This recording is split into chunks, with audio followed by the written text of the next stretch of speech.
Okay, so we're going to do a little bit of talking, a little bit of workshop, a little bit of talking, a little bit of workshop.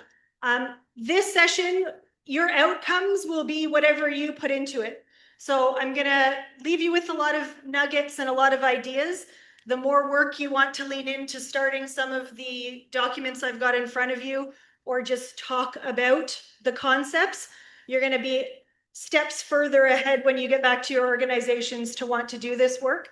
As Jocelyn said, I am a current RDC and will be continuing the RDC role. So if anything comes up that we don't get time to talk about today, I am available, and my Rugby Ontario web email is going to be at the end of the presentation. So we're going to run through a little bit of a culture 2.0. We did a bit of it this morning. We're going to walk through doing a SWOT analysis for your organization. We're going to talk about environmental scans. Then we're going to get into starting to build a few frameworks to start a strategic plan, those basic kind of 101. And then we're going to talk about what I say in sport is a support group meeting. So we're going to have a bit of a support group meeting. We're going to get casual, and I am here once you hear a bit more about my background. If you have any leveling up questions, any programming questions, any pain points, any municipal problems, we can, as a collective, kind of feed off of each other and my experience, and hopefully we can set ourselves up for some success. Okay, so a little bit about me. I come from the soccer world. So I played soccer growing up. I got a scholarship for soccer. I took sports management, and I decided very early on that I lead from the bench. Always played high level, always played high performance, but I was not the starter. I think he called it the Instagram. I'm not the Instagram player. I was definitely the player who set up the Instagram player. So for me, my path has always been in community sport. So I currently work with the Pickering Football Club, which is going to confuse everybody. I work in soccer.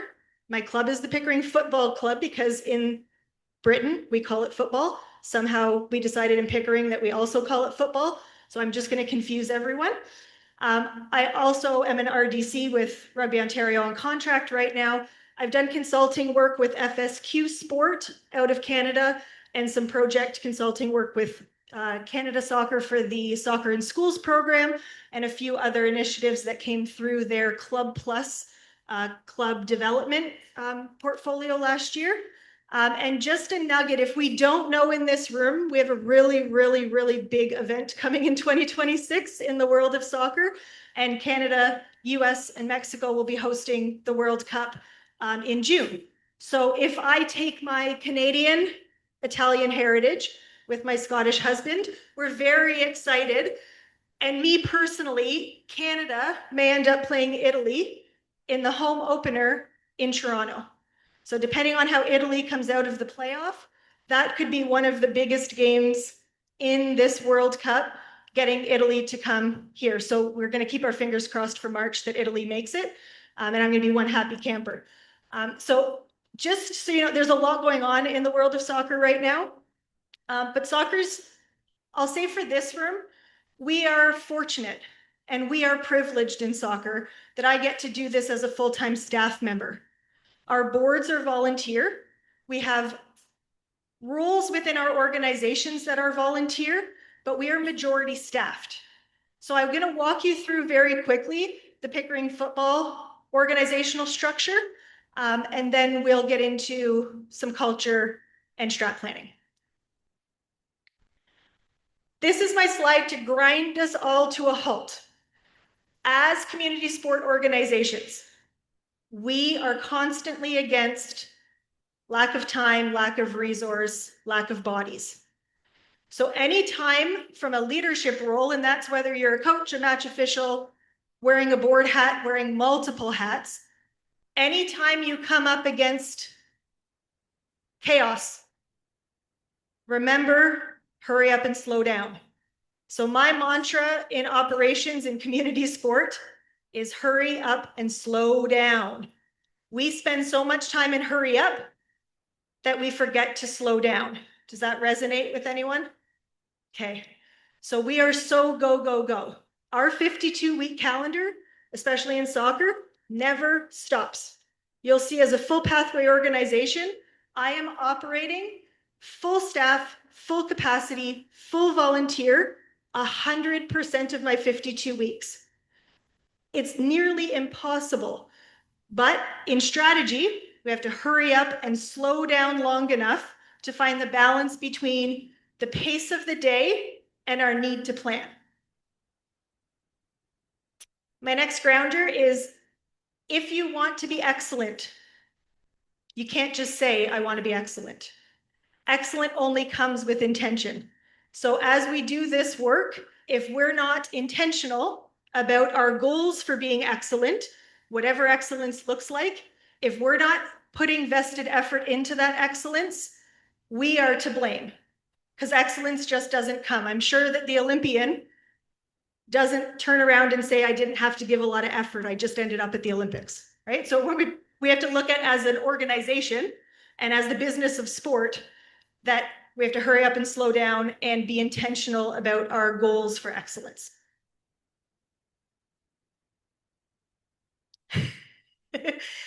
Okay, so soccer, football, whatever we're going to call it today, is a messy organization.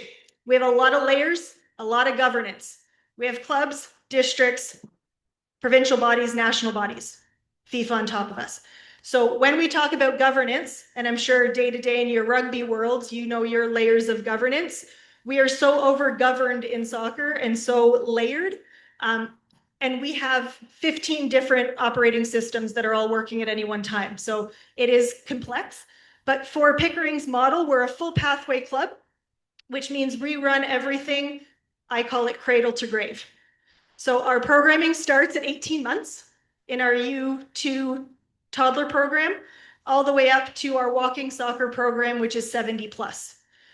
We also are a national youth license holder. So if there's any conversation about standards or having clubs work towards a set of standards, you should see what we have to do at Canada Soccer. So to get that national youth license is an entire ecosystem that we have to prove of the way we operate our organization. We have 6,000 unique members. We have a staff, full-time and part-time, of 14. And that's not including our facility. So we have a completely operated facility, which is run by our nonprofit, was built by the city. We hold the mortgage. We've got 70 grassroots competitive high performance teams that run through the organization. We have 100 plus paid staff, coaches. So when you look at your volunteers, every single coach in our soccer organization, grassroots competitive high performance, is compensated. We also have 200 plus active volunteers, managers, treasurers, event staff that run through the organization. OPDL is a license-based high performance league, and League One is our semi-pro license at the top of our pyramid.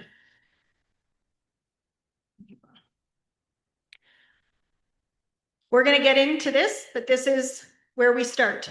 As an organization, we are built on our culture, which means unless we all believe and understand what's on our website, we don't exist. So for us, our purpose is simple: to nurture and develop. And for us, nurture and develop goes across coaches, managers, match officials, parents, players. We have full pathways, so our statement needs to be broad, because we're not just about our players. We have a full match official program that's recognized. We have an all abilities program that's recognized by Canada. So for us, to nurture and develop is actually our purpose, because our purpose is less about soccer and more about connection. Our mission statement is specific to football is here, because we have a facility. Football for you and football for all, because of how broad our organization is. And our vision is to be the best club in Canada. And the best way for us to do that is we get to define it. So we define internally, and we'll go to the next one, based on our guiding principles, how we define excellence and success. And what I will say is I almost completely stole it from the All Blacks guiding principles. So there's my rugby connection. That All Blacks did a presentation at the summit last year at our Ontario Soccer Summit. And he presented the guiding principles of the rugby organization, and it was brilliant. So we've adopted a portion of that into our club. Guiding principles are extremely important. You can have a mission and a culture, but if you don't know how to live it, it's very difficult to make it stick within your entire organization. So this only happened last year. We launched guiding principles for our board, our staff, and our coaches. Anytime something comes up in conflict and success, we look to this to say, are we being open to learn? Are we meeting people where they are?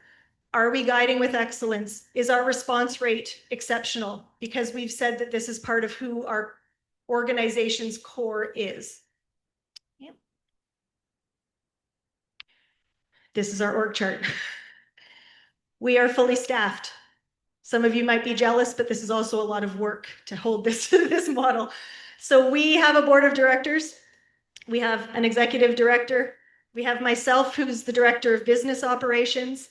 We also have a director of football, who we would call a technical director. So someone who takes care of the coaches, the match officials, the soccer. So we like to say, I do everything outside the lines to get the kids to the field.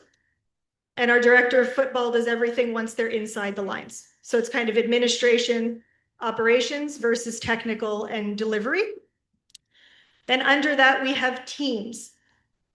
We also have our facility, and our facility team is in gray. If we go to the next one, I'll show you how we break out. So we adopted pillars.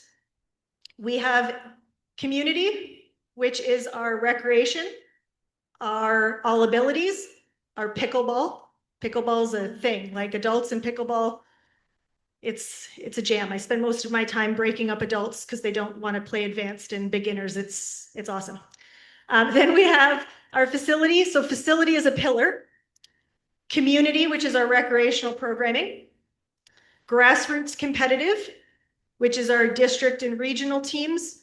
And then high performance, which is our OPDL and our semi-pro. We're fortunate that we also have an administrator and a technical lead in every one of our pillars. So my role is to manage the green.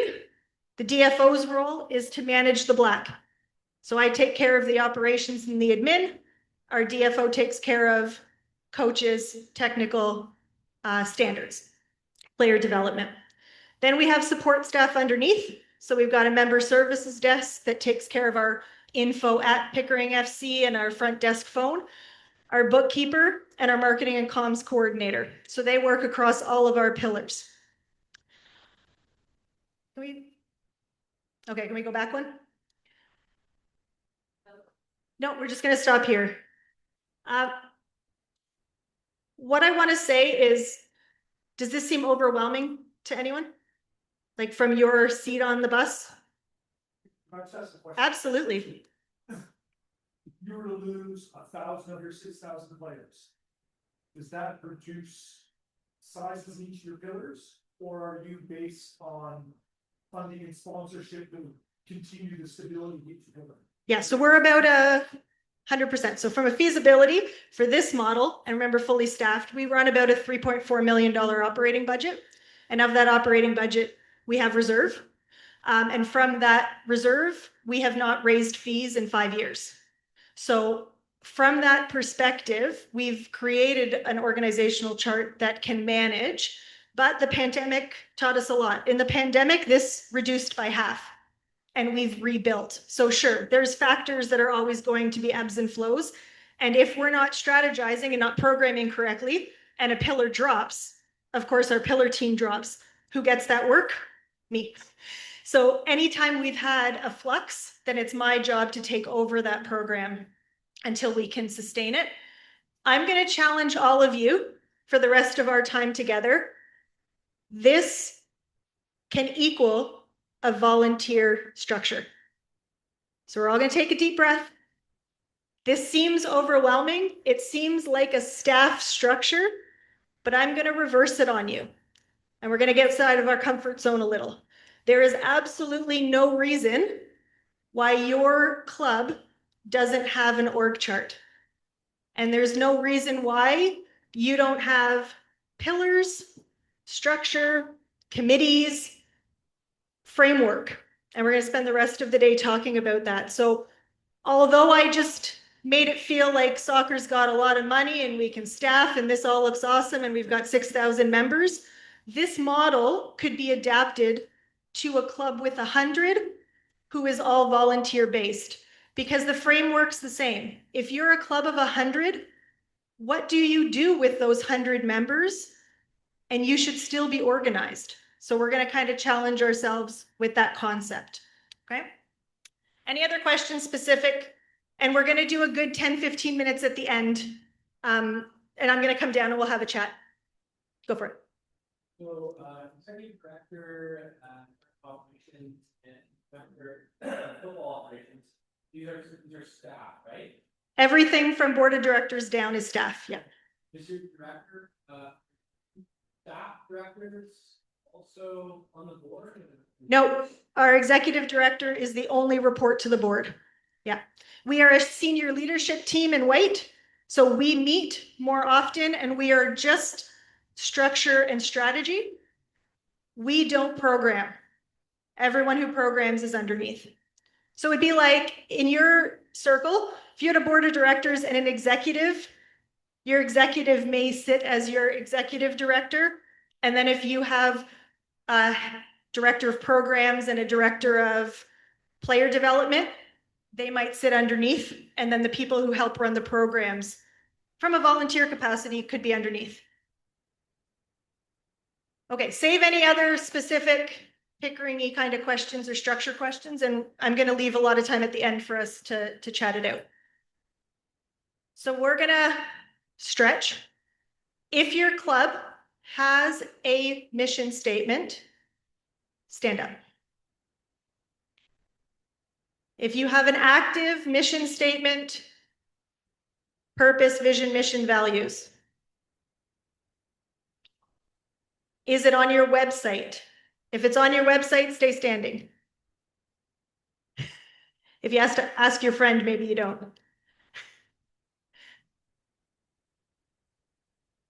Oh, we're not sure. Without, oh. Okay, for those who have a mission statement, stand back up. Would you be able to recite it to me without looking it up? Pretty close?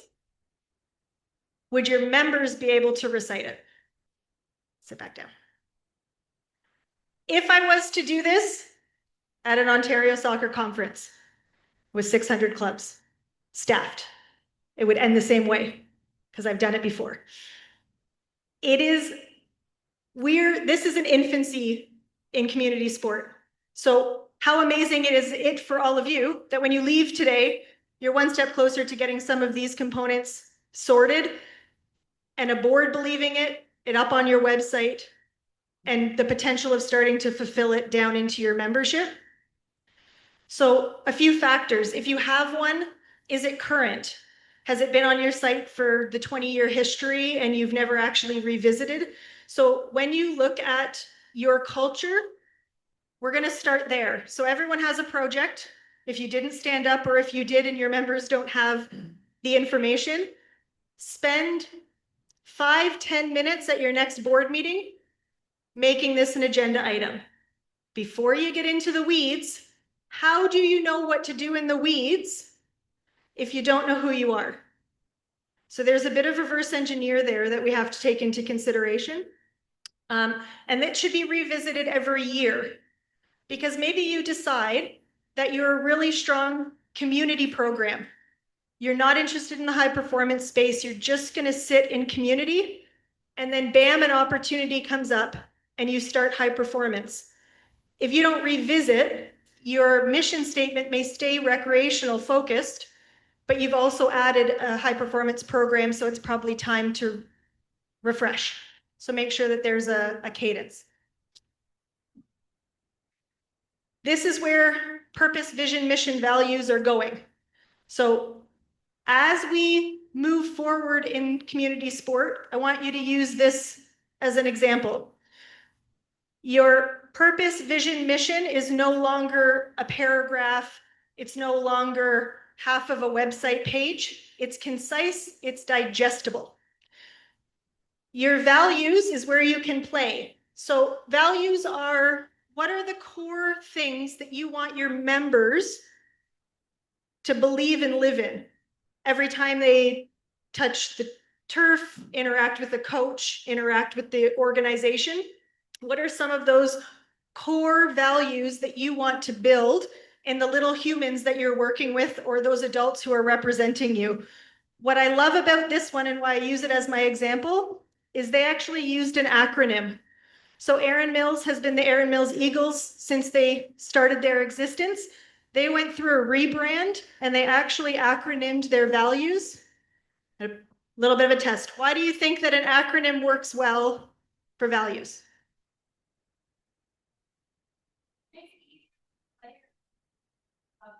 The goal is for your members to retain it, not for you to know it. So by having an acronym, you make it one step easier for your members to digest the values.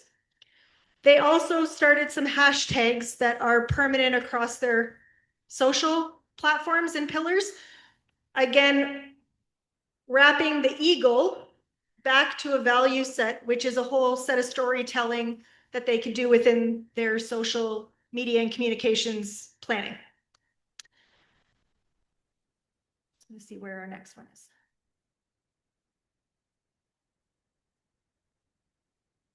That's okay.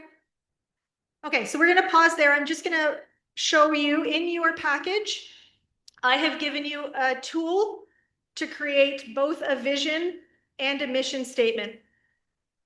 If you don't have one or you want to refresh yours, it's an easy tool to use at your next board meeting. We're not going to do it today, but something you can keep playing with.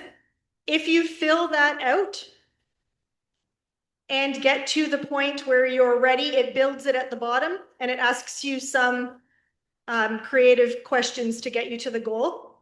What I also like about the sheet is at the bottom, it asks a question. If you don't serve your mission, what's the result?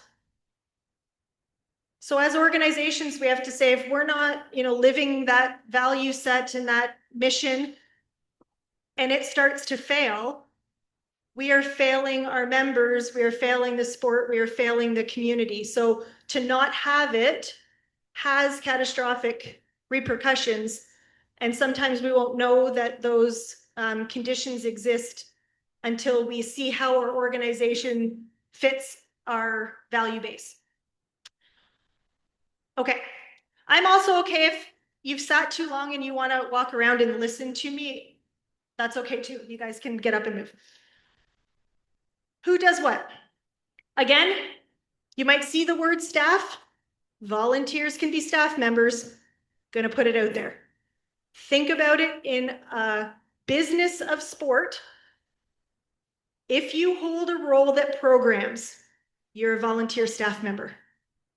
Okay, so there's a difference between being the president, vice president, secretary, treasurer. If you get into the programming, and many of you do because we're an operational board structure for the majority of us, those who do have jobs. Those jobs are just volunteer, and God bless you. So when we look at who does what, our purpose, vision, mission, values is set by the board of directors 100% of the time, and it feeds down the organization. We're going to get into the second part of this workshop, strategic planning. That is done by the board. The board sets the strategy of the organization, who we are today and where we're going. Once we get into operations and planning, that could be, in a volunteer world, a subcommittee. So you get to the point where your board has set strategy, and now you're going to start either making some subcommittees, or you're going to identify who runs your recreation rugby program versus who runs and operates your high performance teams and facility.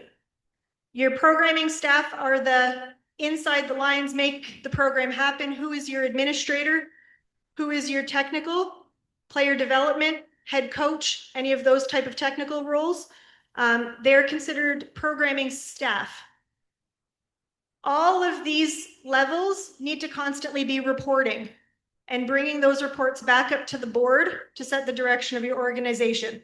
So it's just a wheel that keeps on going.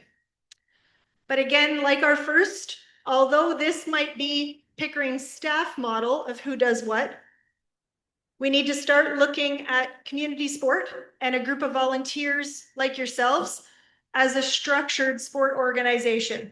Just because we're nonprofit, just because our money goes back into our members, and just because we're volunteers, it doesn't mean that we don't have structure. Okay.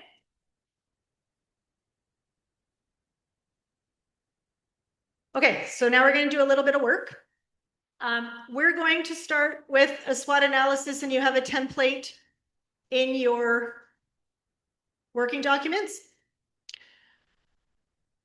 I'm going to keep this up on the board, and we're going to spend 3-4 minutes in each. So you move yourself around. We're going to start with strengths. So when you look at the strengths of your organization, what makes your organization successful right now? What do you do better than others, stronger than others, more organized than others within your environment? So spend a few minutes just looking and downloading strengths. Okay, we're going to move on to opposite, weaknesses. So as an organization, and let's all be very honest, safe space, what do we need to get better at? That can be programming, volunteers, capacity, board growth, members, municipal relationships. So spend some time on weakness. Framework that you got from Life. Yep. Do you translate those over from let me rephrase the question. Right in there, I saw sort of a expectation or responsibility post. Yep. Is that you that sort of translated that from the expectation? So actually for that one specifically, because it was unique that our response rates were really low and it was one of the survey results that we always got back. Yep. Yeah. So we, Struggle with that too. so have a communication etiquette. Yeah. So in that's funny, that line actually has a whole other document attached to it. That's an internal communication etiquette, and that's board staff.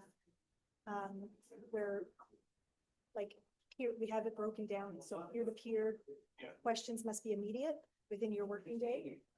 Direct members, so manager or coach, must be within 24 hours. And external members, parent, complaint, whatever, within 48.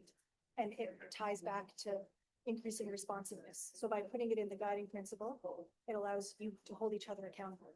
And we went one step further in actually having an etiquette to try to, and because you need to lead people to want. So you're not doing it because you respond, you're doing it because Johnny doesn't respond. So you have to talk about it as a group, and then everybody has to hold Johnny responsible. So kind of this one. What's your accountability frame? Well, we have performance reviews and connection What about points, volunteers? peer to peer. You just constantly say, if we're not holding each other accountable, what's the point? Yeah. Okay. And why are you here? Like, if you're the one not responsive and we keep working with you, and then we say, well, Johnny, it seems like you really want to be here, but we really need you to respond. So are you overwhelmed? Do you not have capacity? Yeah. Are you just a bad communicator? Yeah. Like, and then help you, or maybe this isn't the role for you. Yeah. So take the email address away from that individual.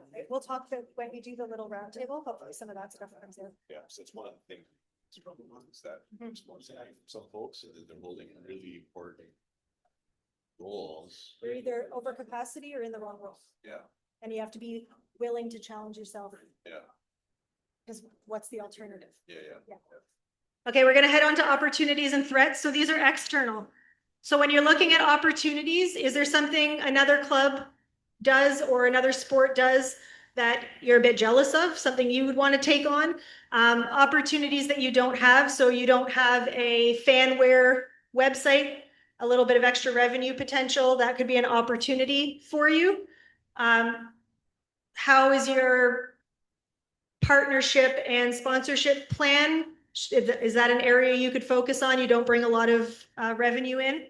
And then we'll do threats at the same time. So threats are other sports, your competitive neighbors, facility, municipal issues. I know connections with schools is big for the rugby community, so you can start to talk about some of those threats at the same time. What we're going to do now is, out of the list that you've made, I want you to pick two of the most important things, two things on that sheet that resonate. Just put a star beside them.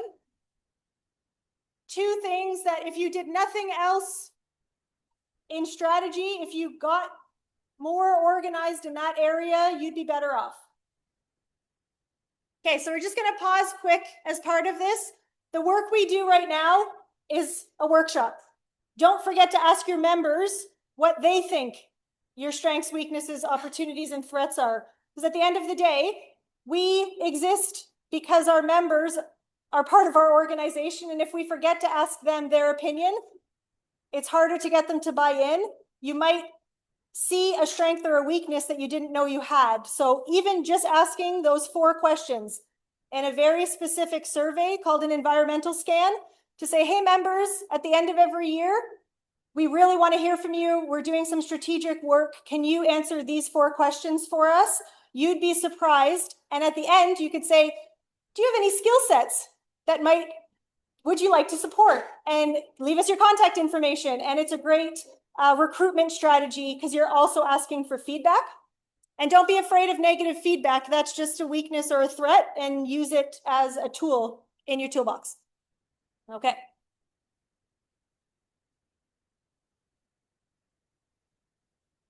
Yeah, go for it.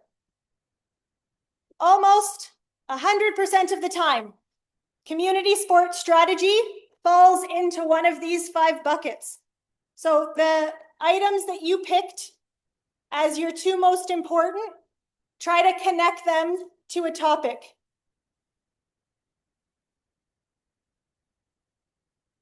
And we can keep going, Justin. So I need more time.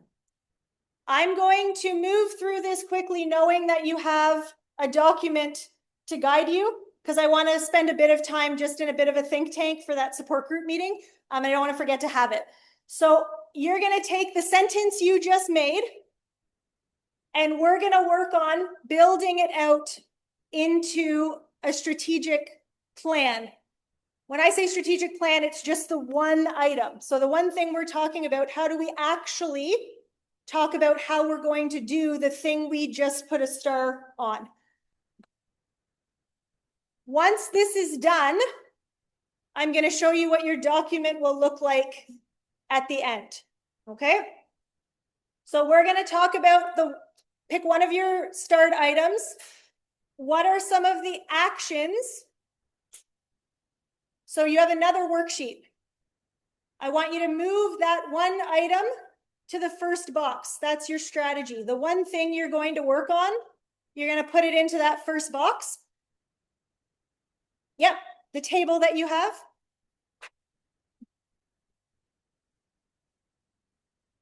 Then from that strategy, what are the action steps that you would need to take to make that strategy come to life? So if your strategy, somebody yell out their strategy, and I'll use it as my example. Clubhouse. Clubhouse.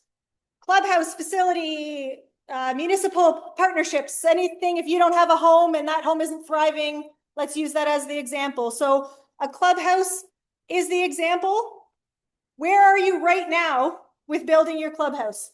Where are you right now in planning? Do you have a comprehensive plan of getting that clubhouse, or you just think a clubhouse is a really cool idea and I want a clubhouse? That's okay too.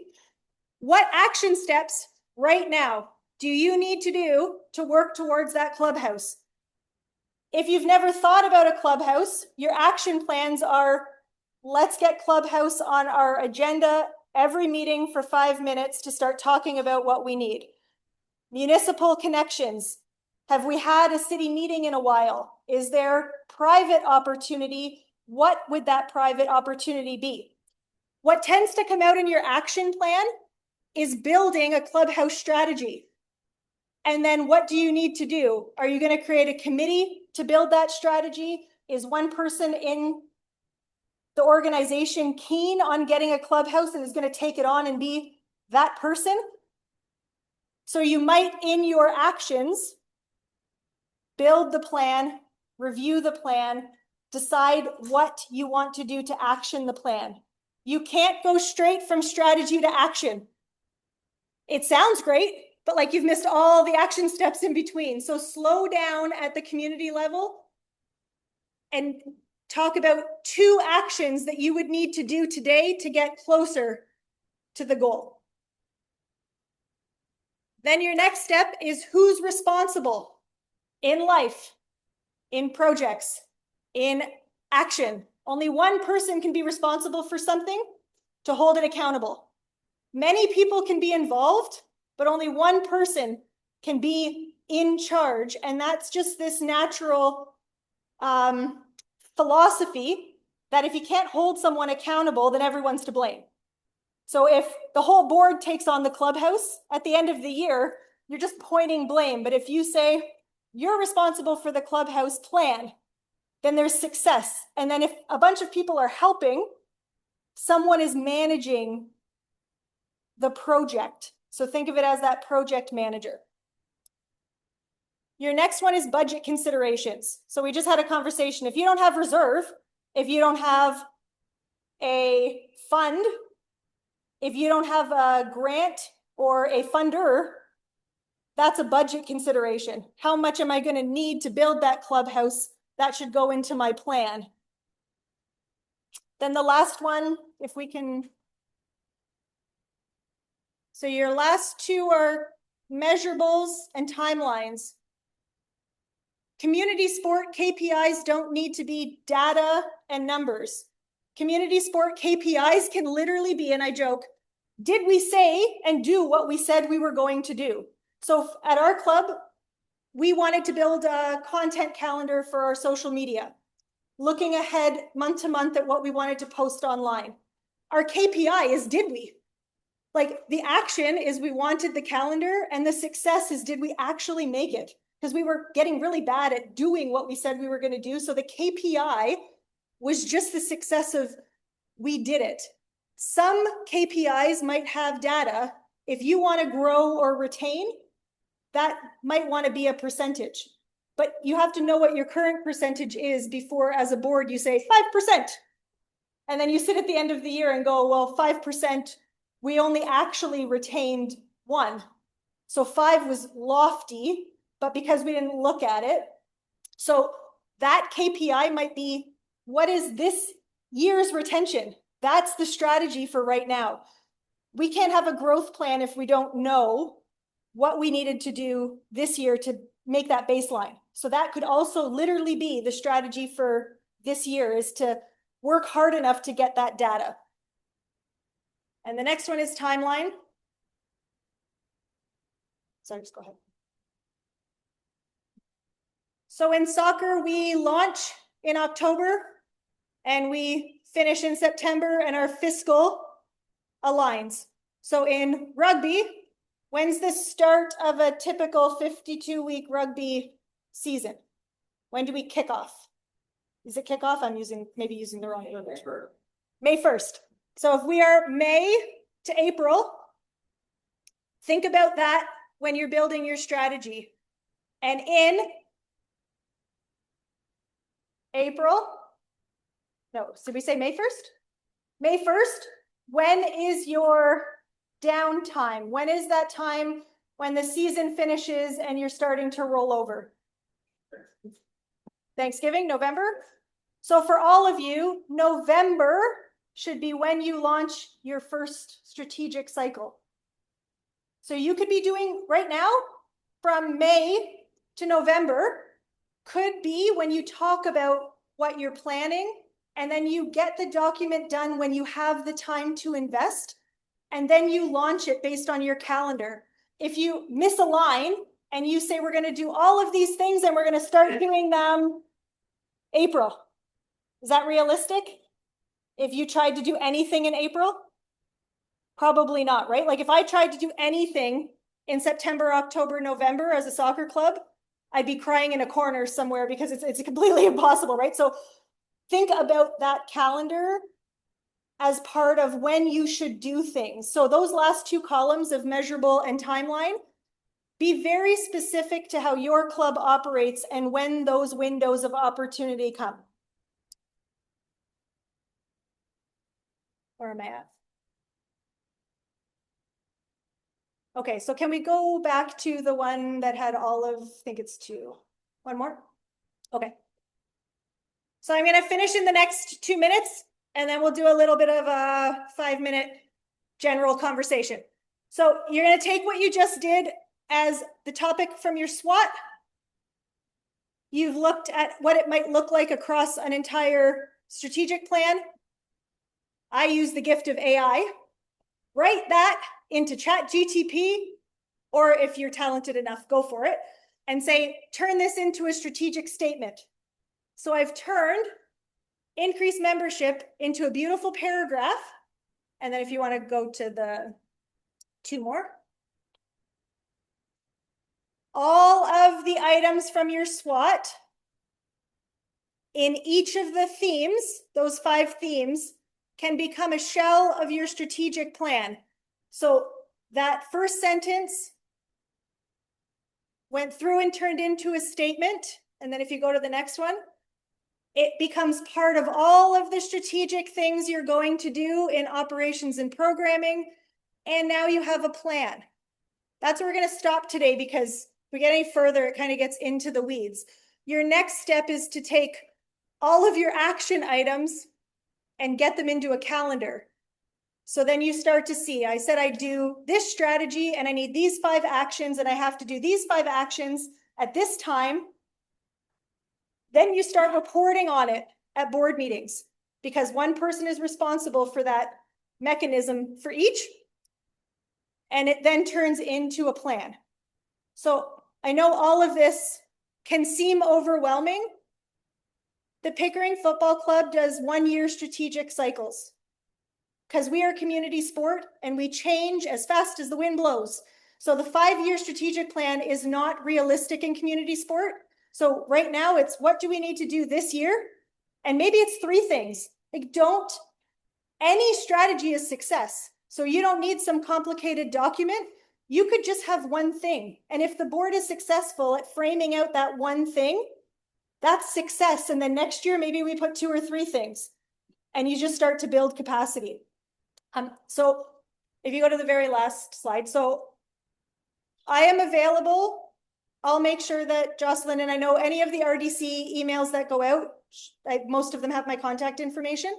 I'm grateful for the opportunity to continue. And I am, in this new model, available to meet directly with you. So as it gets built out, if there's opportunities to jump on virtuals with me or send me your notes, the concept is that I am an interactive part of your club for whatever you need me for. So if you don't lean in, good luck. If you lean in, I'm happy to actually help you build out, because my success is your success.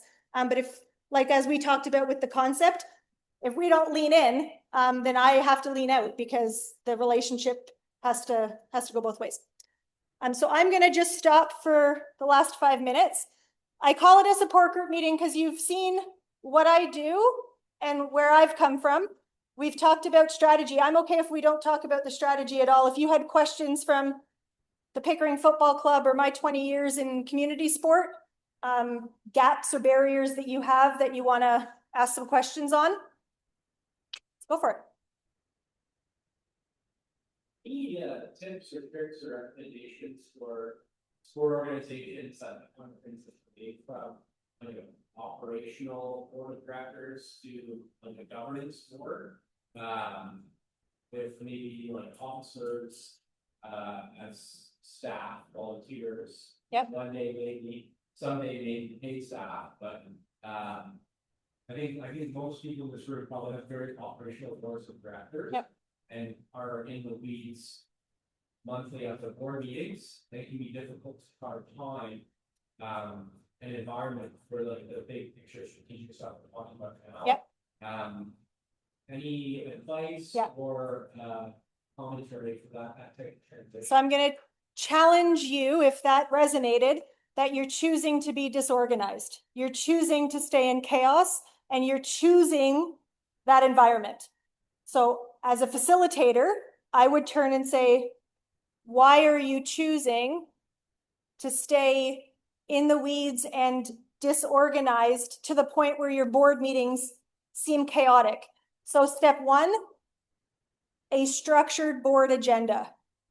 That board agenda has to have topics, responsibility, reports, and time. If you say you're only talking about, you say you're only talking about junior programming for 5 minutes, you better move on. And you need a secretary who can manage the environment. So don't make your secretary the one that talks for 20 minutes. Make your secretary the one who wants to get out at 9 o'clock. So step one is deciding as a group of board members that you want to get organized. From there, anyone who's operational must have a job description, and there must be an org chart to know what their responsibility is. One of the clubs that I worked with had a rugby committee. So like all the operational stuff, I think it was Peterborough, all the operational stuff fell under the rugby committee. If it fell under the rugby committee and the committee reports to the board in a report, no one should be talking about rugby programming after that report is closed.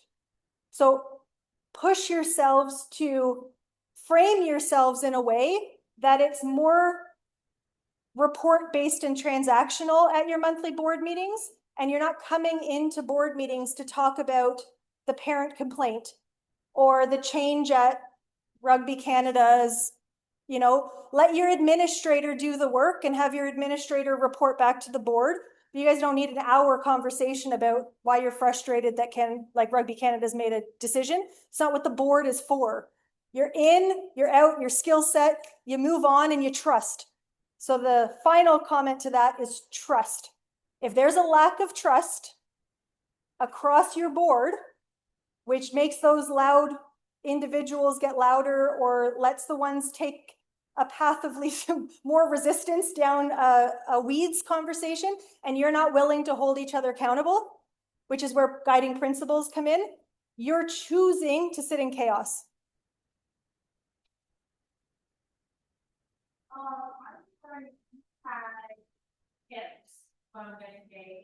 For small clubs where you don't have structure for those with the individual people to cover individual goals. In order for the success of on it all, we have to have individual people wear those goals, passing those goals. Yep. Trying in, and you answer my question, right? You said that having those structured roles and responsibilities of the goal. We would have individual people, but you have tips for those of us who have to cover multiple. Yeah, 100%. So an operational board is always going to wear multiple hats, right? The president is going to be a coach. The vice president is going to be a programmer. Like, it's the reality of operational boards. Every role must have a job description. If one person has 3 job descriptions and they've taken those 3 job descriptions on, they have to know what hat they're wearing when they open their mouth. So the president can't start talking about the parent they don't like if they're the president in a board meeting. Their job is to chair the meeting and get through the report. If they're coming with their programming hat or their coach hat, what I like to say is disclose your hat. So one easy way is, if you hold multiple roles, be very clear on when you're a board member and you're a secretary, you're a secretary. If you have a coach opinion, say, is it okay that I put my coach hat on? And if the board says, nope, not the time, maybe that's the end of the meeting. Maybe you leave space for that. Or maybe the coach hat needs to get told, go to the right person. If the coach has an administrator problem and they come to the board with it, you should be strong enough to say, have you gone to the administrator? Because why are you wasting time discussing amongst 10 of you when you're also disrespecting your administrator, and it shows the lack of trust? And nothing frustrates an administrator more than being left out of the conversation, or your technical lead, or your player development, or your programmer, right? If you start making decisions at the board with multiple hats, and you change a program on your programmer, oh, like there's a lot of disrespect in that notion, right? So you have to, there's a trust and respect factor, for sure. Yes, hat disclosures, yes. Yeah, and paying attention to what's on the agenda, where does it sit, and what hat am I supposed to use to answer the question? General opinions aren't welcome. I'm just gonna, yeah. I don't think Anthony's question, maybe just regret. So we're just talking about things that. So my colleague here was looking at your lovely 6,000 full memberships, and then the big staff, which I said, well, if people are paid staff, so if you buy 6,000 by 200, that's ratio. Yes. Our membership is that ratio. So how do you, how does the club? At some point, I imagine I'm just going to big staff regarding the club. Yep. Years ago, like having the confidence to take that to big staff. Yeah. So think of rugby. Billie Jean King said it really well in a presentation I was at, and she's like a goddess to me. But she made a comment about the women's sport trajectory. And she said women's sport can't assume they're just going to be equal to the men, because the men have taken 100 years to elevate the professional game on the men's side, and the women are at our infancy. We're going to move faster because the men have set a path for us, but we have to respect that it's going to take a certain amount of time. You're an operational board structure of volunteers in rugby. 20 years from now, if you're setting the foundations, you can start to have staff. I would look at where do you need capacity? So the first conversation is, do you have a sports management program in your town? Do you have access to co-op students at your high school? Internships, what opportunities lie in that area? And what capacity to those level of workers could you give? How much money are you spending if you put a wage, if you put minimum wage onto all of you as board members and all your multiple hats? How much are you spending in free service? Do you have the ability, and we were talking about it, to add $5 to every membership? And if that $5 per membership equates to 5 hours a week for a part-time sport management student or an administrator or a programmer or a technical director, that's what you have, that's what you can pay, that's what you post. Put the job description out. There are people who just want to give back. With a little compensation, you hold them more responsible. Start at the minimum wage, minimum hours you can afford. And then in your strategic plan, we want a full-time technical director. We want a full-time operations manager. And I like the caveat, it's great to have a technical director, but if nobody knows how to program in your club, please hire the programmer.